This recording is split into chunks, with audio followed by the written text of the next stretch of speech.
कभी कभी लगता है हमें यहाँ से कहीं दूर जाकर बस जाना चाहिए। जहाँ मर्जी चले जाओ, दुनिया में ऐसी कोई जगह नहीं मिलेगी जहाँ विकास के नाम पर इंसान पेड़ ना काटता हो। भगवान ने कोई तो जगह बनाई होगी जो हम पक्षियों के लिए किसी स्वर्ग से कम नहीं होगी, जहाँ खाने पीने की कमी नहीं होगी और ना ही इंसानों का आना जाना होगा। ये सब कहानियों में होता है, असल जिंदगी में नहीं होता है। कुएं में जन्मा मेढक इसी सोच के साथ मर जाता है कि दुनिया इससे बड़ी नहीं है। क्या मतलब है तुम्हारा? हम कोई कुएं के मेढक हैं? इस शहर में ऐसा कोई पार्क नहीं जहाँ से मैंने फल ना खाए हो। लेकिन तुमने कभी समुंदर से आगे जाने की कोशिश की है क्या? कभी हिम्मत हुई आगे जाकर देखने की कि आगे क्या है? आगे क्या होगा? दुनिया खत्म।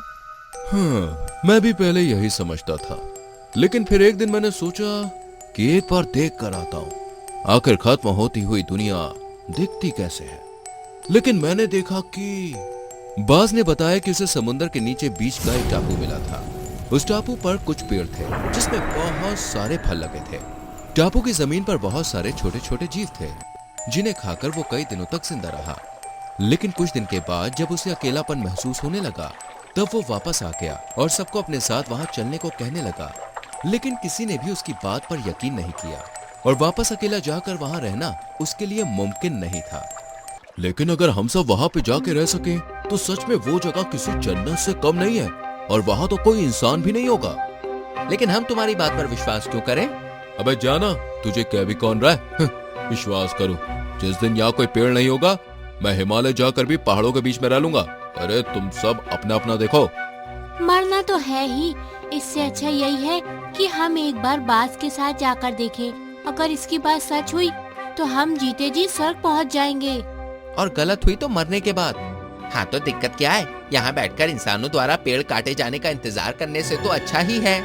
बाज और बाकी पंछी उस टापू के लिए निकल पड़ते हैं। रास्ता लंबा था लेकिन वहां पहुंचकर सब बहुत खुश हो जाते हैं। बाज की कही हुई एक एक बात सच थी। उस टापू के आसपास दूर दूर तक इंसान नहीं थे, लेकिन पंछियों के खाने का भरपूर प्रबंध था। जहाँ सब खुशी से झूम रहे थे तो वहीं बाज थोड़ा परेशान सा लग रहा था। क्या हुआ? आप परेशान क्यों हो?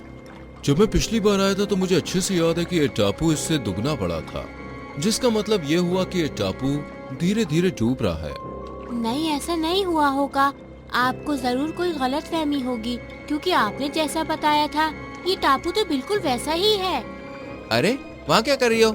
यहाँ देखो कितने रसीले फल लगे हैं। समय बीतने लगता है। अब सब इसे ही अपना घर समझकर वहां पे रहने लगते हैं। लेकिन कई महीने बीत चुके थे।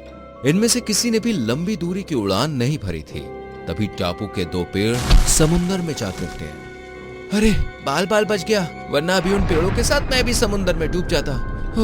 मेरी तो सांस ही फूल गई। देखो, मैं जब पहली बार यहाँ पे आया था तो ये टापू इससे दुगना था। यहाँ अन्य जानवर और पक्षी भी थे।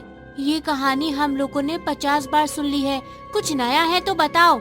नया ये है कि तुम लोगों को ये डूबता हुआ टापू नहीं दिख रहा है। आज 2 पेड़ गिरे हैं, कल 10 गिरेंगे और एक दिन ये टापू डूब जाएगा।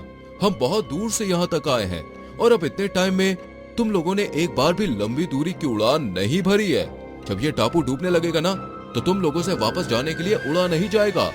अरे जब वक्त आएगा तब की तब देखेंगे ना। तब देखेंगे तब देखेंगे। अरे आंखें खोल मेरे भाई, उस गिरते हुए पेड़ से यहाँ तक आने में तेरी सांसें फूल गई। तू तय करेगा इतना लंबा सफर। फिर बाज जो देख पा रहा था उस सच को स्वीकार करने की किसी दूसरे पक्षी में हिम्मत नहीं थी। लेकिन बाज ये बात जान चुका था कि अब अगर वो वापस उड़कर नहीं गया तो फिर वो कभी भी नहीं जा पाएगा। कुछ महीनों के बाद। तुम यहाँ, बाकी सब कहाँ है? तुम्हारी बात ठीक थी। उस दिन हमें तुम्हारी बात मानकर वापस आ जाना चाहिए था। आपके जाने के बाद वहाँ एक दिन बहुत तेज तूफान आया। सभी पेड़ टूट गए और उसी तूफान में वो टापू भी डूब गया। हम सब बहुत मुश्किल से उड़ने की कोशिश करते हुए वापस आने का प्रयास कर रहे थे, लेकिन भूख और थकान की वजह से एक एक करते हुए सब डूब गए। मुझे रास्ते में एक बोट दिख गई थी जिस पर बैठकर मैं यहाँ तक पहुँच पाई हूँ। मेरी माँ कहती थी कि जिंदगी में सुख और सुविधा उतनी ही लेनी चाहिए जितना उसके ना होने पर आपकी अपनी क्षमता पर आपको कोई संदेह ना हो। और साथ ही हमें हर परिस्थिति के लिए तैयार रहना चाहिए, फिर चाहे वो हमारे अनुकूल हो या फिर प्रतिकूल।